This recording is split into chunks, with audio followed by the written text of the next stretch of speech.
Selamat datang kembali di R Entertainment. Selamat datang kembali di The Golden Cross Playlist.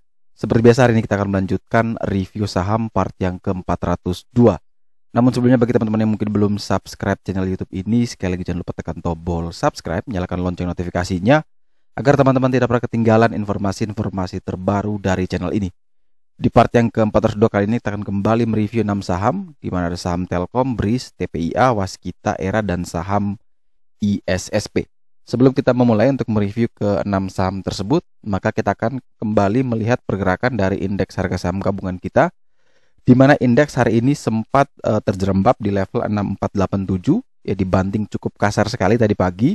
Namun secara mengejutkan langsung rebound dan sempat berada di level tertinggi di 6617, yang mana pada akhirnya closing di plus 0,71% di level 6608. Transaksi hari ini sekitar 15,3 triliun dengan 222 saham naik, 345 saham turun, dan ada 107 saham yang bergerak stagnan.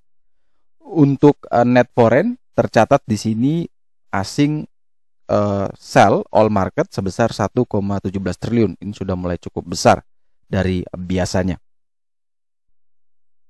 Dan sebelum kita lanjut juga untuk mereview ke 6 saham tersebut, maka sekali lagi teman-teman yang mungkin mau bergabung di grup Joran Investama, teman-teman juga bisa klik link di deskripsi atau silakan cari di Telegram @jorangroup agar teman-teman juga bisa bergabung, bisa menanyakan apapun di sana, bisa berdiskusi ataupun dapat informasi dari mentor kami yang mungkin bisa menambah referensi buat teman-teman dalam trading ataupun scalping. Atau juga teman-teman juga bisa follow Instagram kami di Joranvest, di mana Joranvest adalah salah satu platform yang sedang kami siapkan untuk kami luncurkan di bulan Desember nanti. Mungkin biar teman-teman tidak ketinggalan informasinya, bisa di follow juga di Instagram.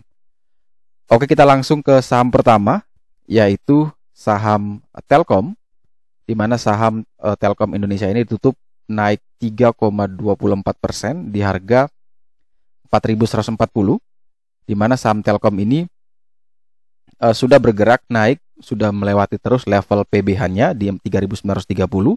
Dan telah menembus juga 40 hari harga tertingginya di 4.090. Jadi untuk kenaikan dari Telkom ini memang sudah cukup tinggi, dengan next target adalah menuju ke level resisten psikologis di 4.200 sampai dengan 4.500.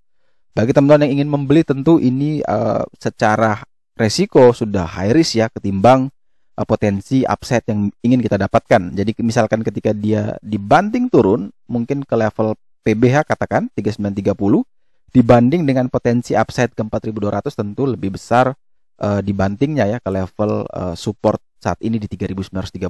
Jadi kalau teman-teman yang ingin membeli, tentu lebih bagus adalah kita menunggu koreksi dulu, menunggu dia menguji level supportnya di 3930. Kalau memang kuat, mungkin bisa kita pertimbangkan untuk entry. Kalau dilihat dari sisi broker summary, secara volume ini menarik, dan secara struktur juga Telkom masih terlihat menarik.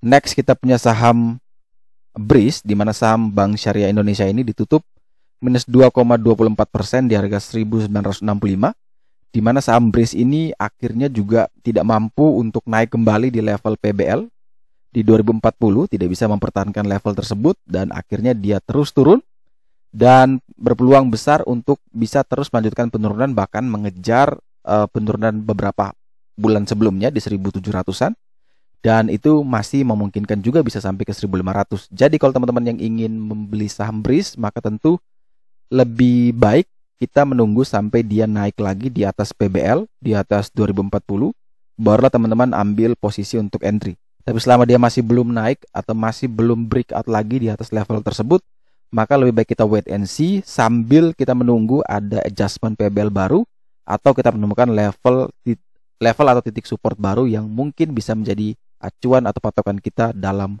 membeli. Kemudian dari sisi broker summary memang terlihat di sini secara volume dan strukturnya ini masih sangat tidak menarik.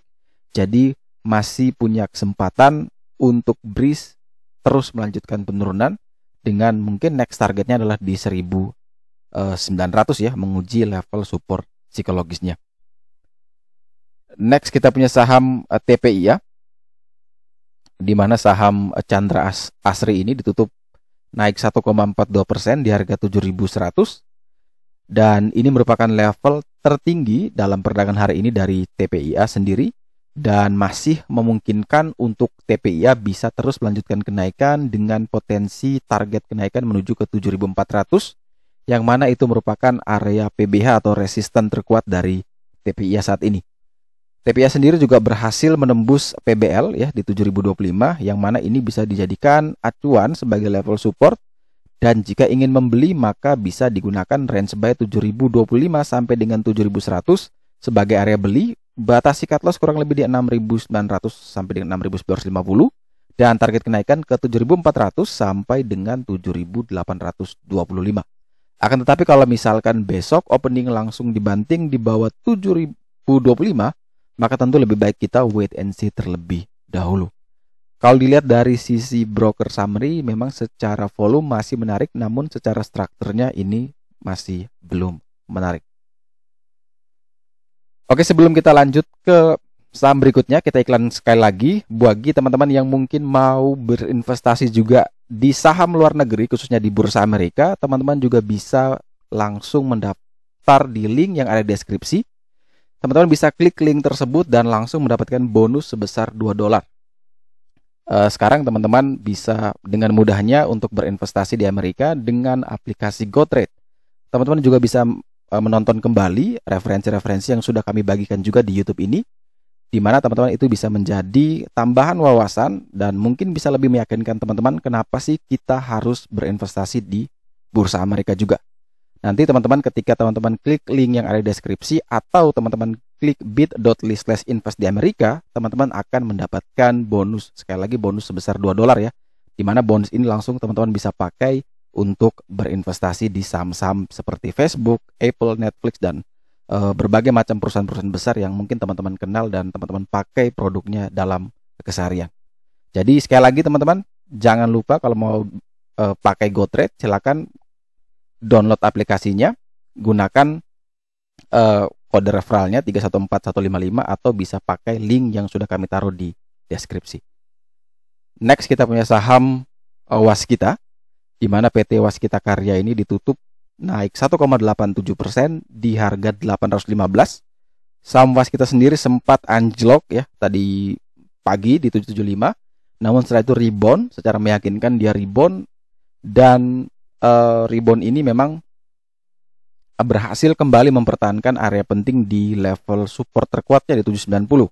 Karena tadi low-nya di 775, artinya sudah patah tren, namun dia bisa kembali untuk breakout lagi di area tersebut, sehingga di level saat ini memang Waskita masih terbilang aman dan indikator masih menunjukkan ini low risk. Jadi kalau teman-teman yang ingin membeli Waskita, maka selama dia masih bertahan di atas 790, maka teman-teman bisa pertimbangkan untuk beli di level tersebut. 790 sampai dengan 800 mungkin bisa menjadi area beli yang menarik. Batasi cut loss kurang lebih 760 sampai dengan 770, dan target kenaikan adalah menuju ke 945 sampai dengan 1065. Kemudian untuk broker summary, terlihat di sini dari struktur maupun volume Waskita terlihat sangat menarik. Next kita punya saham ERA, di mana saham ERA Jaya Swasembada ini ditutup naik 2,45%, kenaikan yang sangat meyakinkan dengan full body, dan closingnya tepat sekali berada di PBL, yang mana masih memungkinkan untuk ERA berpeluang untuk terus melaju dengan target kenaikan selanjutnya adalah di level 685, yang mana itu merupakan area resisten terkuat untuk saham ERA. Transaksi hari ini di saham ERA cukup besar sekali, 47,65 miliar, di mana kalau kita perhatikan dari sisi broker summary, secara volume, memang ini masih terlihat belum menarik, namun secara structure untuk saham ERA sudah terlihat menarik. Jadi kalau teman-teman yang ingin membeli ERA, maka tentu breakout atau ketika dia masih berada di atas sama dengan 625, maka tentu itu bisa menjadi bahan pertimbangan buat teman-teman untuk entry. Mungkin 625 sampai dengan 635 bisa menjadi area beli buat teman-teman dengan target ke 685 sampai dengan 700, dan prepare cut loss-nya kurang lebih di level 600 sampai dengan 610.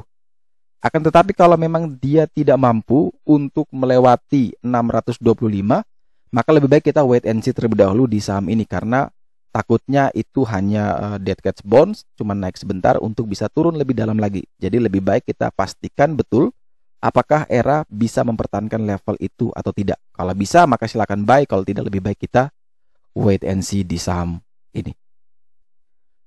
Dan saham terakhir yang akan kita review di part yang ke-402 hari ini adalah saham ISSP, di mana saham ISSP ditutup minus 0,48% di level 420, di mana ISP sendiri tidak mampu mempertahankan area pentingnya, area PBL, area support terkuat di 436, dan juga ini satu tick lagi atau satu level lagi dia harus mempertahankan area penting di level trendline bawahnya di 418.